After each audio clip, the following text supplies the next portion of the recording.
guys, Rob here with Black Label Miniatures, bringing you a quick how-to tutorial for the ARC Troopers from Fantasy Flight Games Star Wars Legion. I recommend giving your guys a base of a dark to mid-gray primer. Try not to use black or white, as the results will be a little bit more difficult to achieve. So after assembling and priming our miniature, I'll start off using a Vallejo model color Sky Gray with a dry brush. Remember, with the dry brush, get the tip wet and then use a towel to take some of the moisture out. Add a small amount of paint and work it into the bristles while removing paint at the same time. Go over the armor on the mini. Don't bother with his face, his backpack, or his guns. Just remember to take your time and not to be too aggressive here.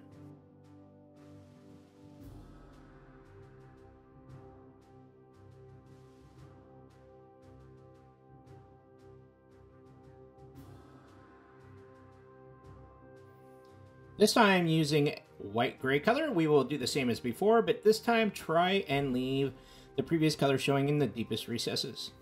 Again, here avoid being too aggressive, as you can strip the paint from the previous work and may be forced to start over. I actually find it best when dry brushing to not use a wet palette, as it can introduce a little bit too much water into the process. Generally, you should not have to redo areas too much when dry brushing, but you can to help bring out more definition in the areas that you are working on.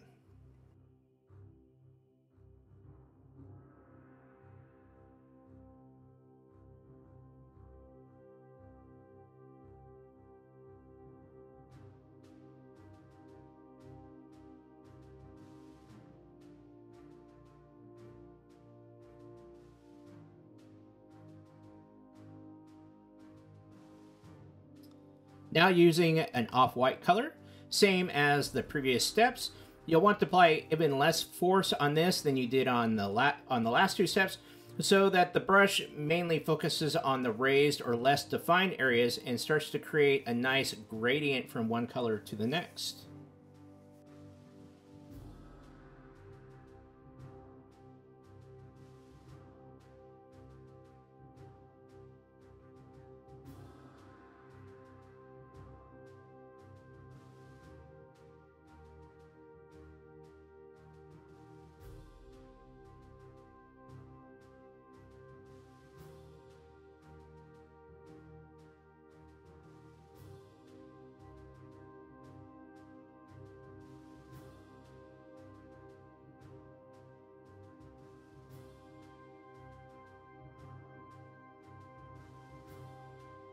Now using ivory as the final step, you'll want to do your best here to sort of aim your brush exactly where you want it.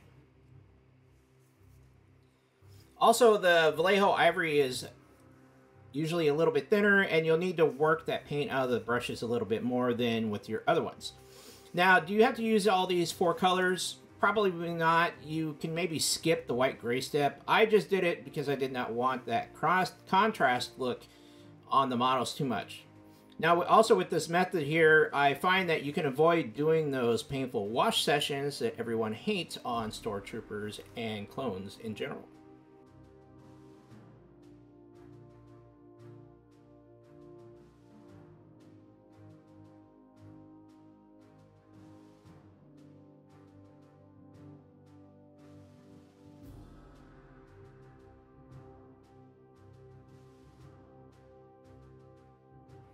Moving on to Vallejo model color dark blue. For the little skirt area, I find it was easier for me to tape off my design than trying to freehand this. When you're doing this, just make sure that you take a majority of the moisture out of the brush, or it will just make a complete mess underneath the tape.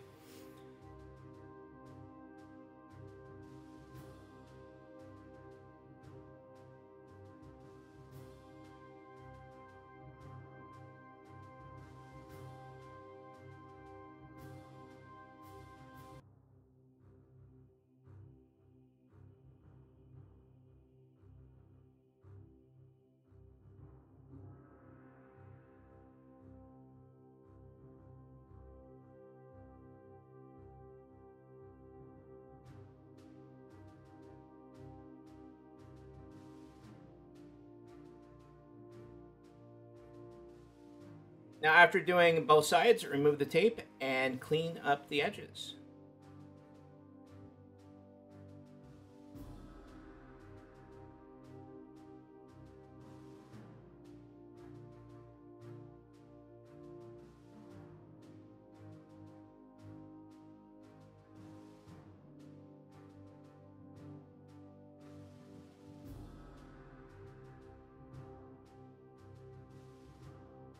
Keeping with the dark blue, we're going to do the shoulder pads, the forearms, wrist, and, well, I guess the right side shoulder pad, not his shoulder pad, but the shoulder pad on top.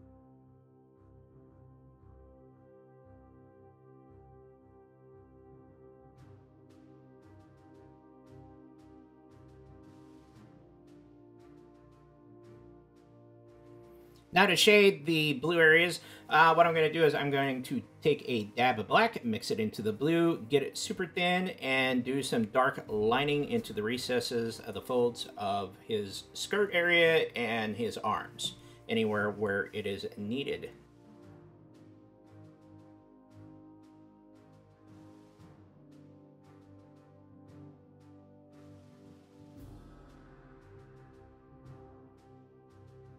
For the chest plate and legs, I'll be using a dark gray blue. Do not forget about the little section on the left side of his ammo pouches. This is easily overlooked. These areas took several coats to get a nice coverage, so just remember to let the paint dry before redoing your areas.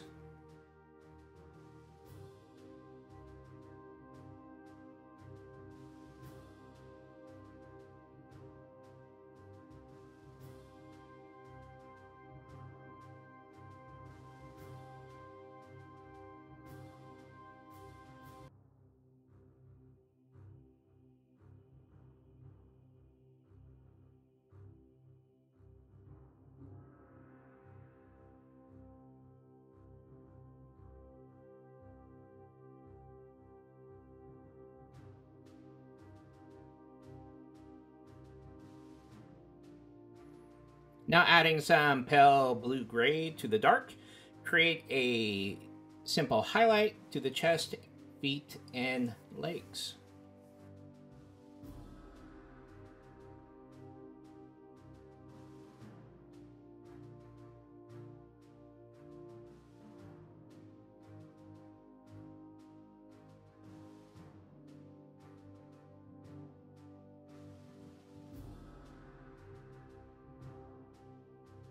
Moving on to the skin. The actor that played Jango Fett was from New Zealand, if I remember right, and his complexion is more almond colored. So for that, I'm going to be using some heavy skin tone. Remember to thin this paint down really well and do multiple layers. Or do multiple thin layers instead of one thick layer.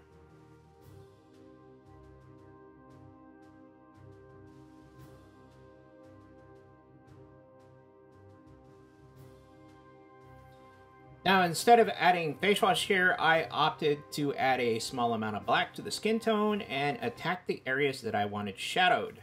Again, remember to use very thin paints when doing this. Now, that does not mean you have to add more water as much as it means having less paint on the brush. Add some shadows to the bottom and undersides of the eyes, around the lips, chin, the creases of the cheek, nose area, and maybe the ears.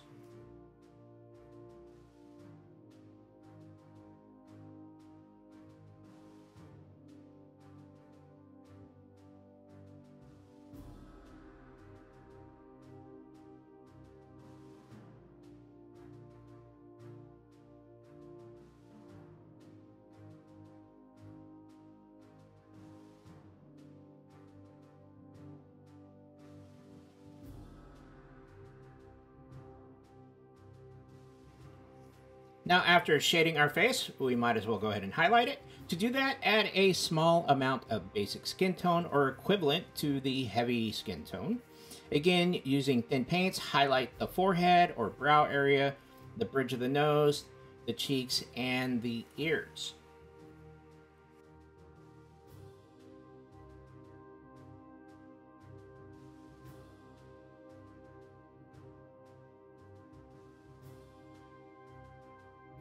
Now for his hair, I took some black and added the dark blue to it from when we did the stripings.